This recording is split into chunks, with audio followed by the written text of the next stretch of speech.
नाजरीन आदाब, आप देख रहे हैं INN चैनल। मैं हूं शेख अहमद अली। आज की खास बात में हम देखेंगे कई अहम कौमी और बैनुल अक़वामी खबरें।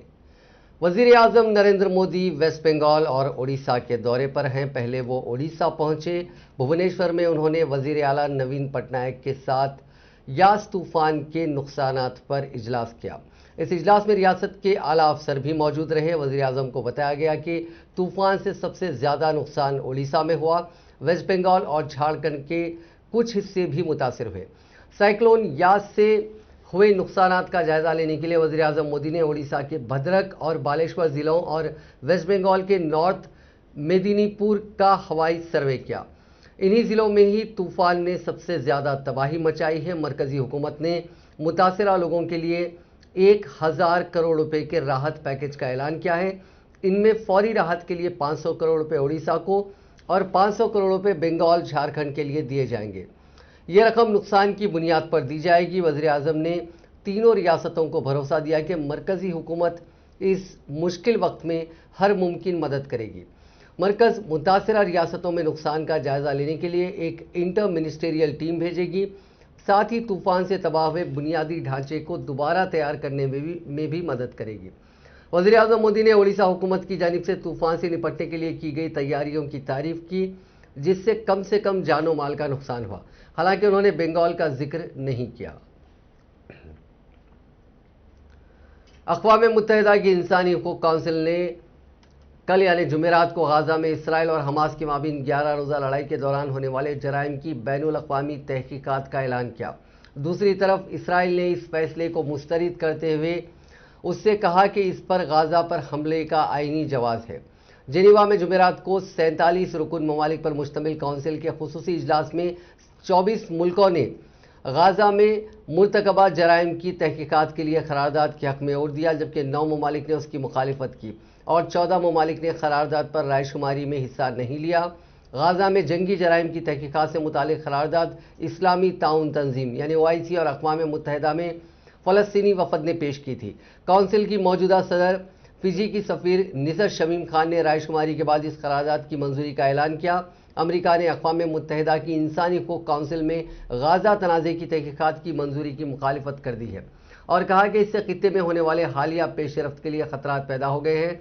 उधर अक़वाम मुत्तहिदा में इसराइली मंदूब ने इजलास की दावत पर तनकीद करते हुए इस बात पर जोर दिया कि हमास ने इसराइली शहरों पर हज़ारों रॉकेट फायर किए हैं। इसराइल को अपनी दिफा का हक हासिल है। अमेरिका ने भी इंसानी हुकूक़ काउंसिल के इस फैसले पर मायूसी और अफसोस का इजहार करते हुए कहा कि इस तरह के इक़दामात से जंगबंदी जैसी मौजूदा पेशरफ्त में रुकावट खड़ी हो सकती है।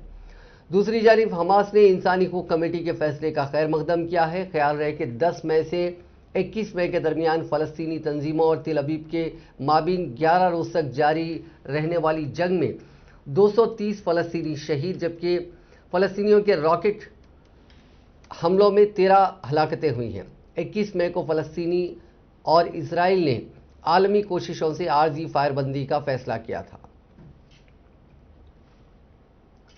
अब बात तेलंगाना की। तेलंगाना रियासत में कोरोना की अलामात पाए जाने वाले अफराद की निशानदही और अमराज में मुब्तला अफराद की निशानदही के लिए फीवर सर्वे का आगाज़ किया गया है। इसमें कोई दो राय नहीं है कि इस प्रोग्राम के आगाज़ के अगराज़ व मकसद अच्छे हैं। इस सर्वे से ऐसे मरीजों का पता ज़रूर चला है, लेकिन इसका दूसरा पहलू यह है कि इस सर्वे में हिस्सा लेने वाले करीब 1000 मुलाजिमीन खुद इस वायरस की जद में आ गए। रियासत भर में इस महीने की 5 तारीख से सर्वे शुरू हुआ था। इस मुहिम में हेल्थ, म्यूनसिपल और पंचायत के अमले को शामिल करते हुए टीमें बनाई गईं। इन टीमों का काम यह था कि वो घर घर जाकर वहां रहने वालों की सेहत से मुतालिक तफसीलात इकट्ठा करें, उनके टेस्ट करें, टेम्परेचर चेक करें। मालूम हुआ कि इस अमले को मुनासिब face shield, mask, gloves, sanitiser भी नहीं दिया गया, जबकि बाज़ टीमों को ये तमाम चीज़ें फराहम की गई, लेकिन वो उनके लिए नाकाफ़ी साबित हुई। इस लापरवाही की वजह से सर्वे में हिस्सा लेने वाले करीब 1000 अफराद न सिर्फ वायरस से मुतासिर हुए बल्कि उनकी वजह से उनके घर वालों की भी तबीयत बिगड़ गई। रियासत के अगर सिर्फ एक ज़िला सूर्यापेट की बात करें तो यहाँ 150 से ज़्यादा मुलाजिमीन वायरस से मुतासिर हो गए। तो अंदाज़ा लगाइए कि कितने मुलाजिमीन इससे मुतासिर हुए होंगे। सर्वे टीमों में शामिल कितने लोग इस वायरस से मुतासिर हुए, इसकी इत्तला नहीं दी जा रही है। हमारी इत्तलात के मुताबिक मुल्क में 54 सिद्दीपेट में 100, निर्मल में 50, वरंगल अर्बन में 47, पेद्दपल्ली में 45, करीमनगर में 36, महबूबाबाद में 34, कोत्तागुड़म में 33 और मेदक में 25 मुलाजिमीन कोरोना से मुतासिर हुए। भद्राद्री कोत्तागुड़म जिले के कुंडला में 20 दिन से इस मुहिम की निगरानी करने वाले वहां के एमपीडीओ वेंकट राव कोरोना से मुतासिर हो गए थे। उन्हें इलाज के लिए खम्मम के हॉस्पिटल में शरीक करवाया गया, जहां उनकी तबीयत में बेहतरी नहीं आई और उन्हें हैदराबाद के हॉस्पिटल मुंतकिल किया गया था। दौरान इलाज 23 तारीख को उनकी मौत हो गई। मालूम हुआ है कि हालांकि उन्होंने फीवर सर्वे से कबल 2 टीके भी लिए थे। उनके इलाज पर करीब 12 लाख रुपए खर्च किए गए, बावजूद इसके उनकी जान नहीं बच पाई। ये सर्वे हुकूमत की जानिब से अवाम की सेहत के पेश नज़र किया जा रहा है या फिर इसके पीछे कोई और वजह है? इस बात को हमने जानने की कोशिश की तो पता चला कि ऐसे अफराद जो कोरोना की अलामात की बिना पर हॉस्पिटल से रुजू हो रहे थे, उनके दवाखानों में टेस्ट नहीं किए जा रहे थे, जिसके बाद ये मामला अदालत तक पहुंचा और अवाम की जानिब से भी शदीद बरहमी जाहिर की गई। इस सूरत हाल में फीवर सर्वे शुरू किया गया। एक टीम में 4 मुलाजिमीन होते हैं और हर शहरों और देहातों में फ़र्क किए बगैर कम से कम 1000 अफराद का टेस्ट करने का टारगेट दिया गया और उन सब से कहा गया कि वो हर घर जाकर घर में रहने वाले तमाम अफराद का टेम्परेचर और पल्स चेक करें। इसी तरह अगर कोई बुखार वगैरह की अलामात से मुतासिर होता है तो उस शख्स को अद्वियात की फराहमी की जिम्मेदारी भी उस टीम को दी गई। अब बात करते हैं इस सर्वे के फ़वाइद की। सर्वे के दौरान अगर किसी शख्स के कोरोना से मुतासिर होने का पता चलता है तो उसे होम आइसोलेशन का मशवरा देकर जिम्मेदारी से फरार हासिल किया जा रहा है। अगर किसी की हालत सीरियस है तो उसे हॉस्पिटल जाने का मशवरा दिया जा रहा है। जहां एक तरफ अपनी जान जोखिम में डालकर इस सर्वे में हिस्सा लेने वालों को बुनियादी हिफाजत की अशिया फराहम नहीं की जा रही हैं, वहीं दूसरी जानिब मुतासरीन को भी उनके हाल पर छोड़ा जा रहा है। तो फिर सवाल ये पैदा होता है कि ऐसे सर्वे का क्या फ़ायदा? क्या ये सर्वे हकीकी तौर पर अवाम की भलाई के लिए किया जा रहा है या फिर सरकारी खानापुरी के लिए? ये बात समझ से बाहर है। 2 तूफान ताउते और यास गुजरने के बाद अब मानसून का इंतजार है। मानसून की शुमाली सरहद कोमोरीन सागर यानी कन्याकुमारी के पास तक पहुंच गई है। महकमे मौसमियात का अंदाजा है कि यह अगले 2 से 3 दिन में केरल के साहिल पर दस्तक देगा। मिनिस्ट्री ऑफ अर्थ साइंसेज के सेक्रेटरी ने कहा कि मानसून 31 मई को केरला के साहिल पर पहुंच जाएगा। वैसे केरल में मानसून के दस्तक देने की तारीख 1 जून है, लेकिन महकमे मौसमियात ने इसके 31 मई को ही दस्तक देने की पेशनगोई करते हुए 4 दिन प्लस माइनस होने का इम्कान भी जाहिर किया है। खान की वेदर एजेंसी स्काईमेट ने मानसून के दस्तक देने का 2 दिन आगे पीछे की गुंजाइश के साथ 30 मई का अंदाजा लगाया था। मानसून अपनी मामूल की रफ्तार से आगे बढ़ रहा है। अंडमान निकोबार आइलैंड में अपनी तय तारीख 21 मई को दस्तक देने के बाद ये लगातार नॉर्थ वेस्ट डायरेक्शन में आगे बढ़ रहा है। ये 24 मई को श्रीलंका के जुनूबी साहिलों तक पहुंच चुका था और 3 दिन में श्रीलंका के शुमाली सिरे के करीब पहुंच चुका था। जुमेरात को मानसून मालदीव को भी पार कर चुका है। मानसून की शुमाली सरहद केरल के साहिल से अभी करीब 200 किलोमीटर दूर है। ताउते तूफान के गुजरने के दौरान और उसके बाद भी केरल में भारी बारिश हुई थी। इस हफ्ते की शुरुआत से ही केरल के साहिली इलाकों में भारी बारिश हो रही थी, लेकिन जुमेरात से इसमें कमी आने लगी है। बे ऑफ बंगाल में आए यास तूफान के चलते भी मानसून के जल्द पहुंचने यानी 27 से 29 मई तक ही आने का इम्कान जताया जा रहा था, लेकिन अब 30 मई से 1 जून के बीच ही मानसून के दस्तक देने के आसार हैं। उत्तर प्रदेश के अलीगढ़ से बड़ी खबर है। यहां जहरीली शराब पीने से 8 लोगों की मौत हो गई, जबकि 10 से ज्यादा की हालत नाजुक है। उन्हें अस्पताल में भर्ती कराया गया है। मामला लोधा इलाके के करसुआ गांव का है। वहीं गांव के प्रधान रिधीश उपाध्याय का दावा है कि ठेके से खरीदी शराब पीने के बाद 19 लोगों की मौत हो गई है। हालांकि इंतजामिया इस बात से इनकार कर रहा है। इस बीच वजीर आला योगी आदित्यनाथ ने पूरे मामले को नोटिस में लेते हुए रिपोर्ट तलब की है। सीएम ने कहा कि इसके लिए जो भी जिम्मेदार है उनके खिलाफ नेशनल सिक्योरिटी एक्ट के तहत कार्रवाई की जाए।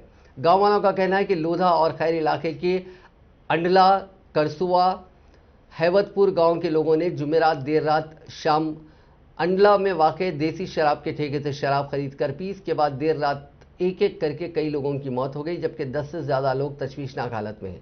हालांकि इंतजामिया 8 अमवात की तस्दीक कर चुका है और ये कहा कि सिर्फ 2 लोगों की हालत तशवीशनाक है। गाँव वालों ने बताया कि सभी मरने वाले अंडाला, करसुआ, हैवतपुर गांव के रहने वाले हैं। मरने वालों की पहचान भी की जा चुकी है। अब पुलिस ने मामला दर्ज करके इस सिलसिले में जांच शुरू कर दी है। अब बात कोरोना के आंकड़ों की। दुनिया में कोरोना के अब तक 16 करोड़ 97 लाख से ज़्यादा मामले सामने आ चुके हैं। इनमें से 35 लाख 27 हज़ार से ज़्यादा लोगों की मौत हो गई है, जबकि 15 करोड़ 14 लाख से ज़्यादा लोगों ने कोरोना को मात दी है। फिलहाल 1 करोड़ 47 लाख लोगों का इलाज चल रहा है। इनमें से 93,728 लोगों की हालत तशवीशनाक है। हिंदुस्तान में कोरोना मुतासरीन की तादाद तेजी से कम हो रही है। बीते 24 घंटों में 1,79,535 मरीजों की कोरोना रिपोर्ट पॉजिटिव आई। 2,64,182 मरीज ठीक हुए, जबकि 3,556 लोगों की मौत हुई। नए मरीजों का आंकड़ा बीते 54 दिन में सबसे कम रहा।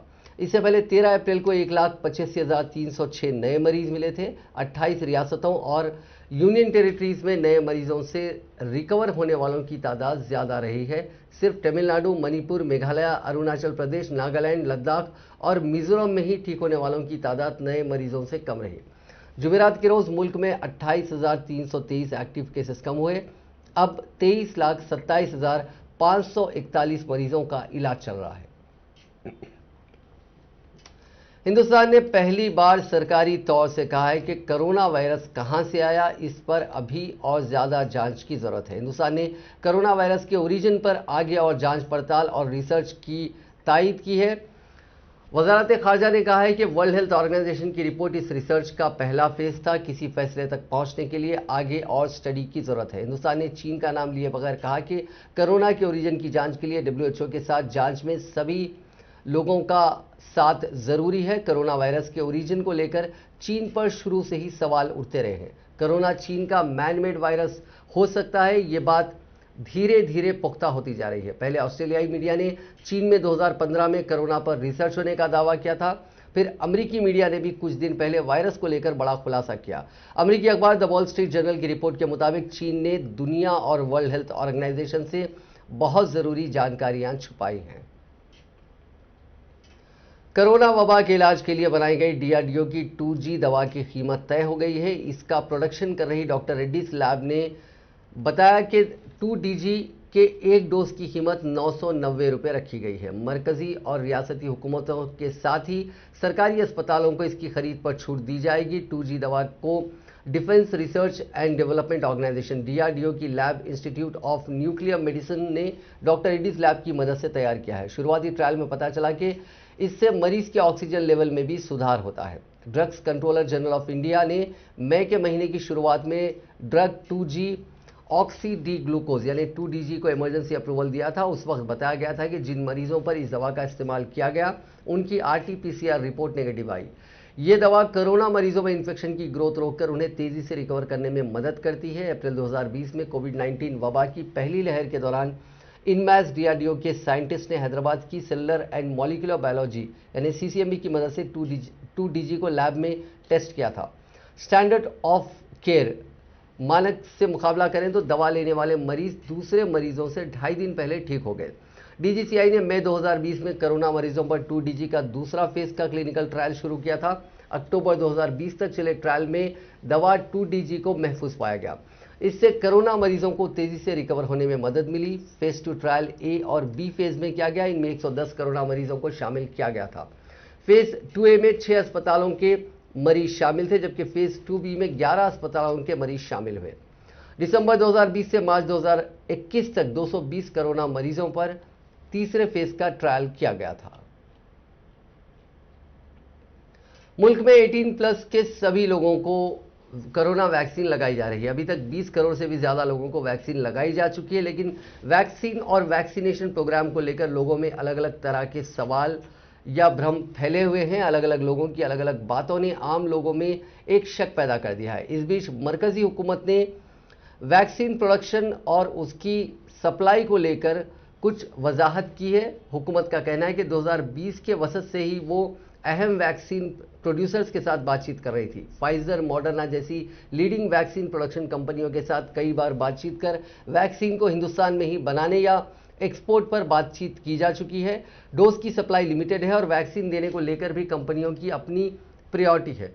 जो कंपनी जिस मुल्क की है वो पहले वहां डोज दे रही है। फाइजर ने जैसे ही वैक्सीन एक्सपोर्ट करने की ख्वाहिश जाहिर की, उसी के बाद से हिंदुस्तानी हुकूमत और फाइजर के बीच लगातार बातचीत जारी है। हुकूमत ने रूस की वैक्सीन स्पुतनिक वी को भी फास्ट ट्रैक अप्रूवल दिया। इससे न सिर्फ हिंदुस्तान को स्पुतनिक वैक्सीन की सप्लाई शुरू हुई, बल्कि जल्द ही हिंदुस्तान में भी इसका प्रोडक्शन शुरू हो सकेगा।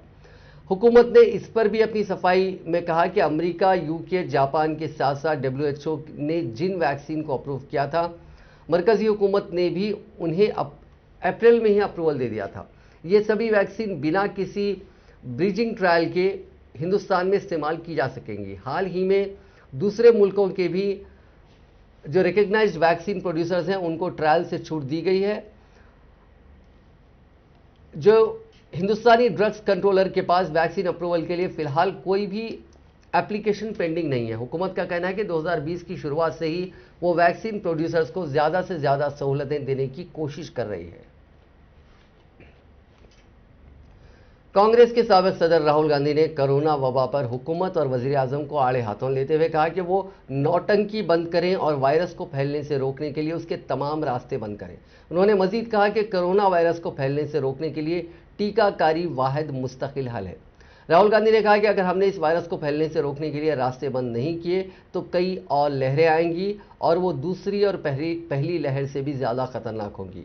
उन्होंने कहा कि जब भी उन्होंने हुकूमत को इस वबा के ताल्लुक से होशियार करने के लिए कुछ कहा तो उनका मजाक उड़ाया गया।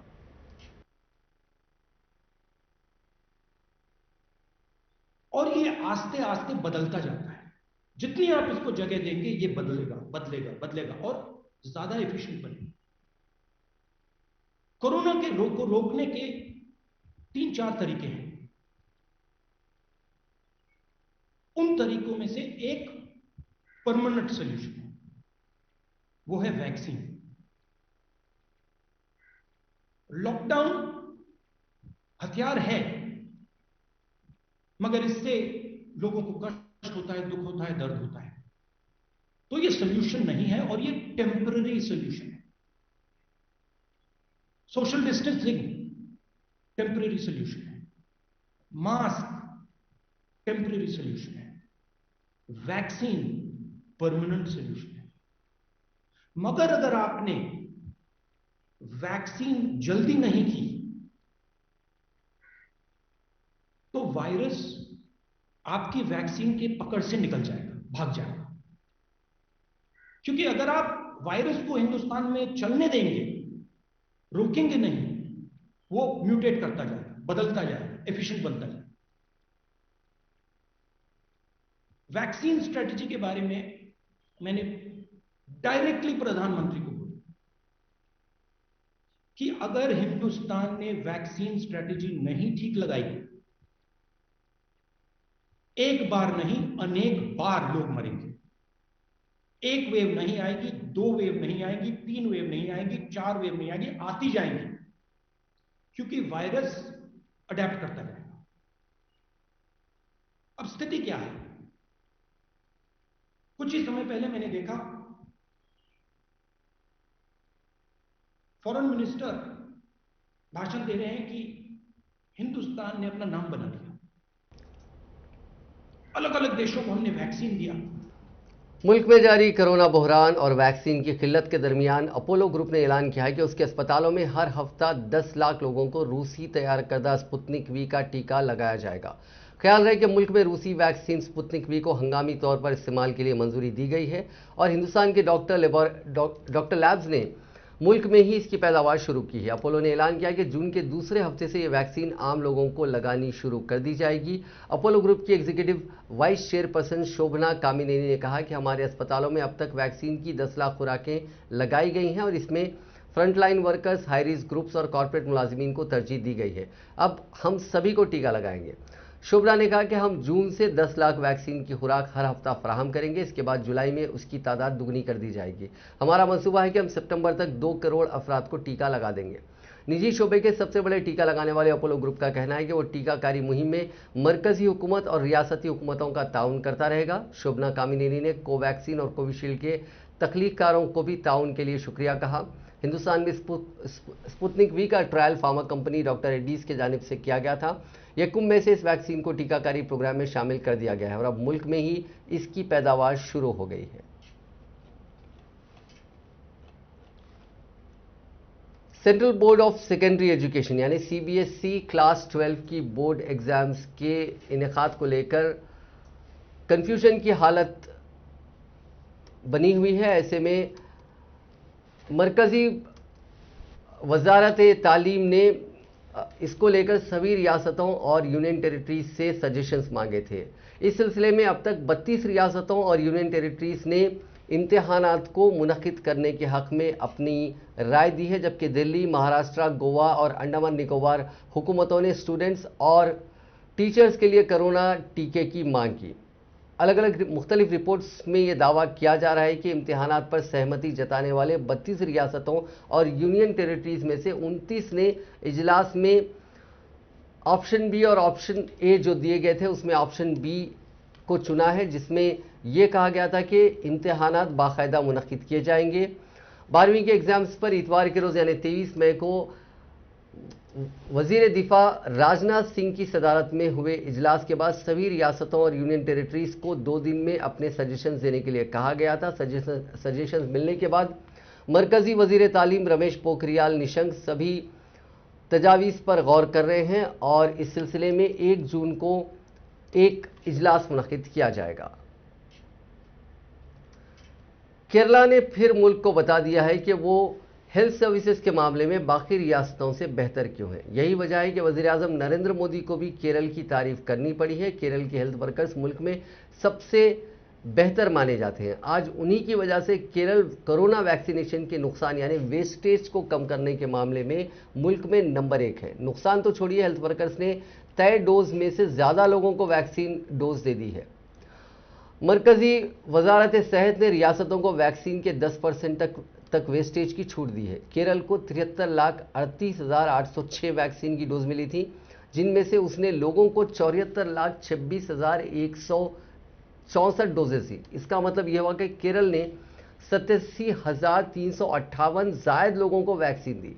केरल ने 1% भी वैक्सीन को बर्बाद होने नहीं दिया। वहीं जिन रियासतों में वैक्सीन वेस्टेज होने का औसत सबसे कम है उनमें तमिलनाडु और लक्षद्वीप शामिल हैं। तमिलनाडु में ये रेट 8.83% है और लक्षद्वीप में 9.76% है। केरल ने कैसे बनाई जायद डोज और कैसे वैक्सीन की बर्बादी रोकी, ये इस सवाल पर तिरुवनंतपुरम में H1N1 और कोविड-19 के स्टेट नेशनल ऑफिसर डॉक्टर अमर पटेल बताते हैं कि ऐसा सिस्टमेटिक मैनेजमेंट और करेक्ट टाइमिंग से ही हो पाया। उन्होंने कहा कि हमारे यहाँ अभी दूसरी फेज का वैक्सीनेशन चल रहा है, लेकिन हम प्रायोरिटी के हिसाब से ही लोगों को वैक्सीन लगा रहे हैं।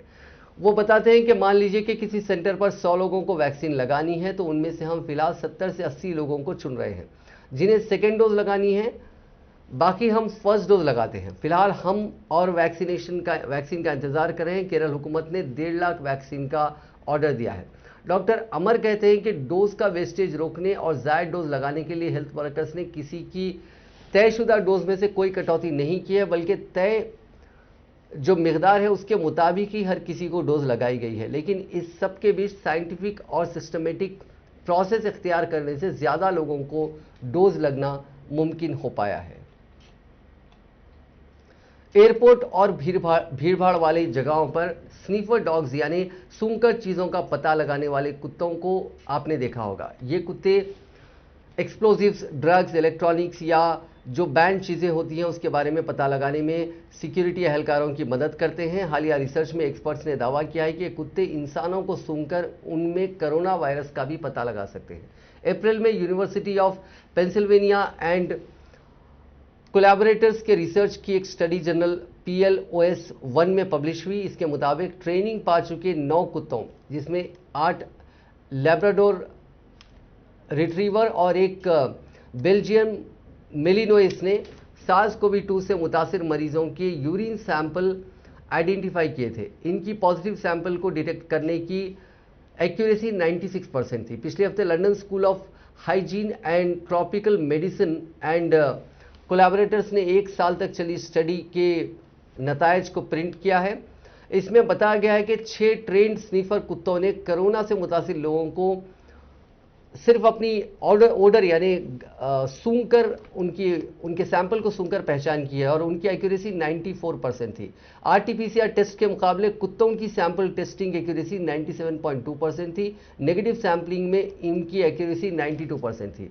यूके में हुई स्टडी के लिए कुत्तों को ट्रेनिंग देने वाली मेडिकल डिटेक्शन डॉग्स का कहना है कि कुत्तों की नाक की उनकी नाक जिस तरह बनी हुई है, इसकी वजह से उनकी सूंघने की कैपेसिटी सबसे ज़्यादा होती है। इंसान को जिस चीज़ से कोई खुशबू या बदबू नहीं आती, कुत्ते उसे पता लगा सकते हैं। कुत्तों में सूंघने की कैपेसिटी इंसानों के मुकाबले 10,000 गुना ज़्यादा होती है। इसीलिए इस टेस्ट के लिए कुत्तों को चुना गया। यूके स्टडी के ऑथर प्रोफेसर लोगॉन का कहना है कि इसे एक सब्स्टिट्यूट की तरह देखें, ना कि आरटीपीसीआर के ऑल्टरनेट की तरह।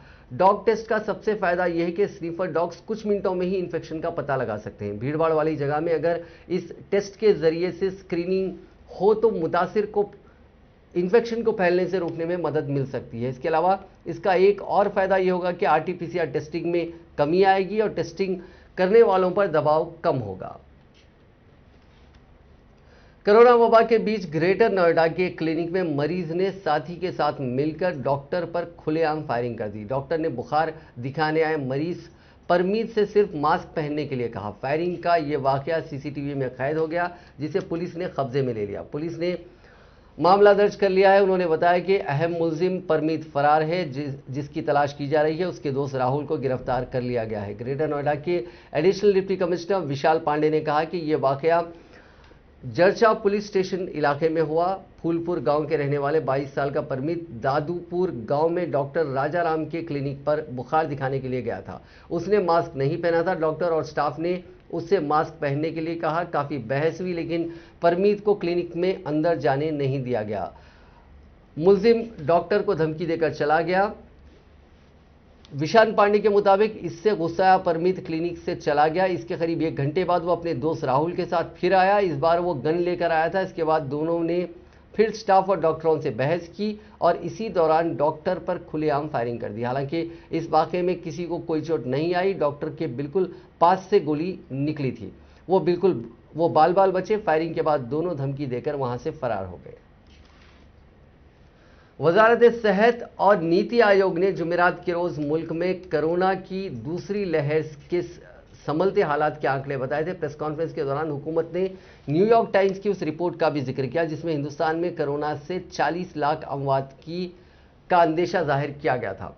नीति आयोग के रुकन वीके पॉल ने कहा कि ये एनालिसिस ही गलत तरीके से किया गया। ये उन खराब सोच वालों की देन है जिन्होंने फोन पर जानकारी जुटाकर ये रिपोर्ट तैयार कर ली। वहीं वजारत सेहत के जॉइंट सेक्रेटरी लव अग्रवाल ने भी कहा कि न्यूयॉर्क टाइम्स की रिपोर्ट बेबुनियाद है। डॉक्टर वीके पॉल ने न्यूयॉर्क टाइम्स की रिपोर्ट पर कहा कि कुल इन्फेक्शन में अमवात का परसेंटेज किस बुनियाद पर तय कर लिया गया और इसमें भी 5 लोगों ने फोन पर पूछकर रिपोर्ट तैयार की है।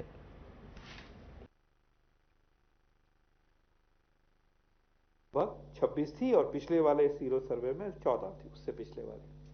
Again by a certain factor actual infections हो रही है। This is a fact. उस देश में भी, दुनिया भर में भी।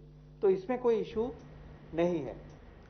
छत्रसाल स्टेडियम में जूनियर नेशनल पहलवान सागर के कत्ल के इल्जाम में गिरफ्तार 2 बार के ओलंपिक मेडलिस्ट सुशील कुमार की कुछ तस्वीरें और वीडियो सामने आया है। इसमें ओलंपियन सुशील कुमार दोस्तों के साथ हॉकी स्टिक से सागर की पिटाई करते हुए दिख रहे हैं। पुलिस के मुताबिक ये वीडियो उस वाक़े वाले दिन खुद सुशील कुमार ने अपने दोस्त के मोबाइल से शूट करवाया था, ताकि कुश्ती के सर्कल में उसका खौफ बना रहे। वीडियो में जख्मी पहलवान 23 साल के सागर धनखड़ को जमीन पर पीठ के बल खून से लथपथ पड़ा हुआ देखा जा सकता है। मुलजिम सुशील कुमार और 3 दीगर ने उसे घेर लिया है। सभी के हाथ में हॉकी स्टिक है। बताया जा रहा है कि ये वीडियो सुशील के एक साथी प्रिंस दलाल ने बनाया था। वो पहले ही गिरफ्तार हो चुका है। इसके अलावा सुशील और उसके पीए अजय समेत 5 और मुलजिमीन गिरफ्तार किए जा चुके हैं। नाजरीन, आज की खास बात में बस इतना ही। आपसे कल मुलाकात होगी नई खबरों के साथ, नए एनालिसिस के साथ। फिलहाल दीजिए इजाजत। खुदा हाफिज।